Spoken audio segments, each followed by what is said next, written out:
ఈ కేసు ఆ కేసు ఆ కేసు ఈ కేసు రెండేళ్లుగా కేసుల చుట్టూనే నడుపుతున్నాడు ప్రభుత్వాన్ని తప్ప ప్రజలకు పనికొచ్చే ఒక్క కార్యక్రమం కూడా లేదు. పోనీ ఆ కేసులన్న ధైర్యంగా పెడతాడా మొగోడిలాగా అంటే అది కూడా శాత కాదు. రోజు ఒక్క లీక్, ఇగో ఈ కేసు ఇస్తారంట, ట్యాపింగ్ అంట, నోటీస్ అంట. రారాదు కెమెరా ముంగటికి ముఖ్యమంత్రి దమ్ముంటే మొగాడి అయితే రా, వచ్చి చెప్పు, ఇగో ఈ కేసులో కేసు పెడుతున్నా అని చెప్పు. రోజు చూడండి శిఖండి రాజకీయాలు తప్ప మగాడిలాగా మగతనంత రాజకీయాలు చేసే దమ్ము మాత్రం లేదు.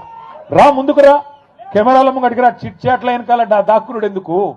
ముఖం ముంగ పెట్టుకొని రా ముంగటి, కెమెరా ముంగటికి వచ్చి ఇగో ఈ కేసులో నేను కేసు పెడుతున్నా, నేనే పోలీసు వాళ్ళకి చెప్పినా, నోటీస్ ఇస్తున్నా, నేనే అవసరమైతే జైల్లో పెడతా అని హోంమంత్రి కూడా నువ్వే కదా, వచ్చి చెప్పు ముంగటికి వచ్చి.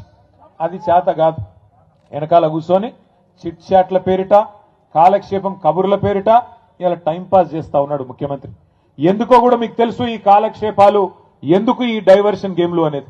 ఎందుకంటే ఇవాళ ప్రజలు అడుగుతున్నారు, 6 గ్యారంటీలంటివి, 100 రోజులంటివి ఏమాయ నాయనా అని అడుగుతున్నారు. సర్పంచ్ ఎన్నికల్లోనే 40% మందికి ఇవాళ బుద్ధి చెప్పినరు బ్రహ్మాండంగా. కాంగ్రెస్ నాయకులను ఎక్కడికక్కడ నిలదీసిరు. అందుకే రోజొక్క టైంపాస్ కార్యక్రమం పెట్టకపోతే ప్రజలు నిలదీస్తారు, అడుగుతారు.